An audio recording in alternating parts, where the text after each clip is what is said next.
A nice evening, we find our diligent student, Emir, trying to finish his history article, which is due tomorrow, by the way. Emir, striving to complete his history article due on the morrow. Days of effort had yielded little but despair. Then suddenly, which is a common usage in stories, his face wrinkled, put the pen and... He was so anxious, but wasn't ashamed. You see, dear readers, sneezes do not discriminate based on rank or station.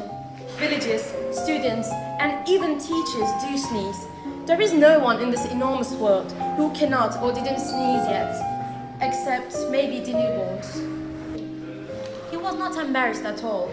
In his polite disposition, swiftly wiped his nose and mouth, all the while glancing furtively at his surroundings, for he was ever the well-mannered scholar. That's when it became clear that it was a shameful action.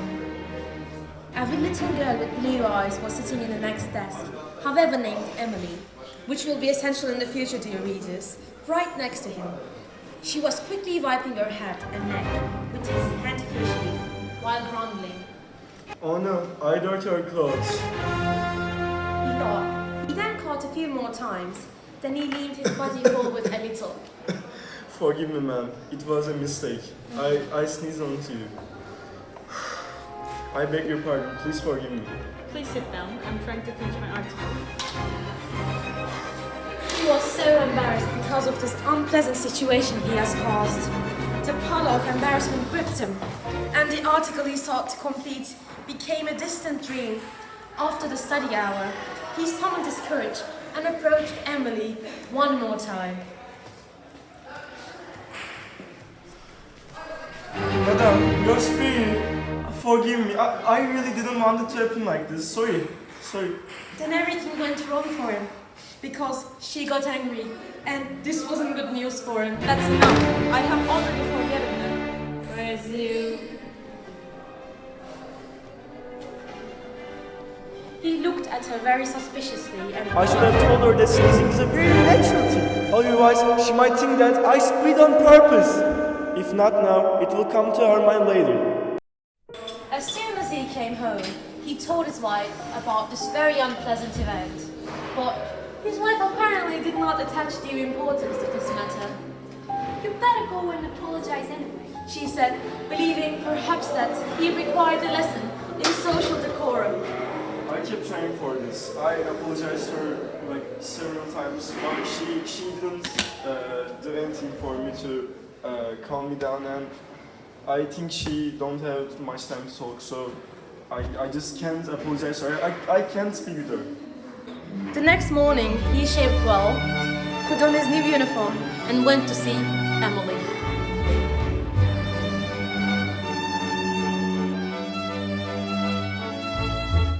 Entering the class, he met Emily, who was listening to those who got bullied by her earlier. When it was his turn, Emily turned his eyes to him. Last night at the museum, if I have the grace to remember, I skissed onto you and like in an advantageous situation, and as it's coming, and I just really want to say sorry again. He began to say, Emir, you again. I have never seen such nonsense. After saying that, she turned to another vision. What do you want? Emir turned pale. She doesn't want to talk to me. She's obviously very angry, but I won't let her get away with it. I have to explain my situation.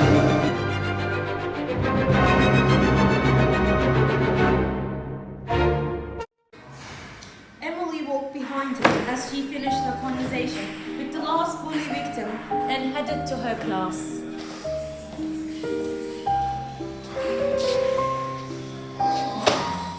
Your Excellency,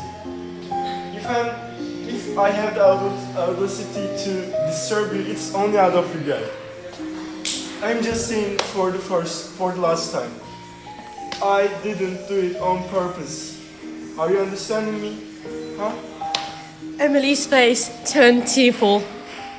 Sir, are you making fun of me? Please.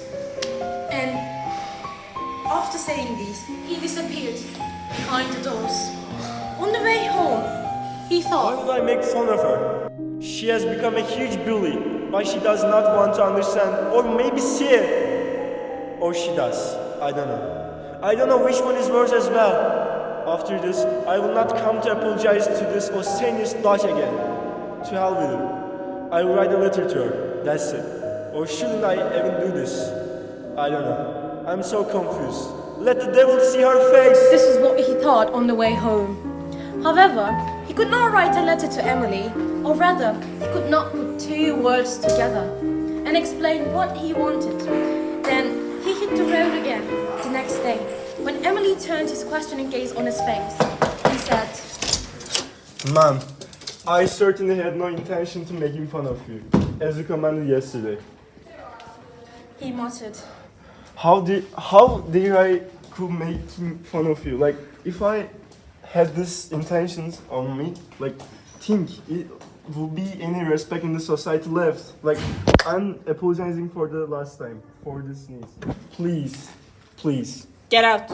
Yelled. Emir turned pale with fear. Emily stomped her feet on the ground. Get out of my face. She thundered. It was as if something broke inside Emir's stomach.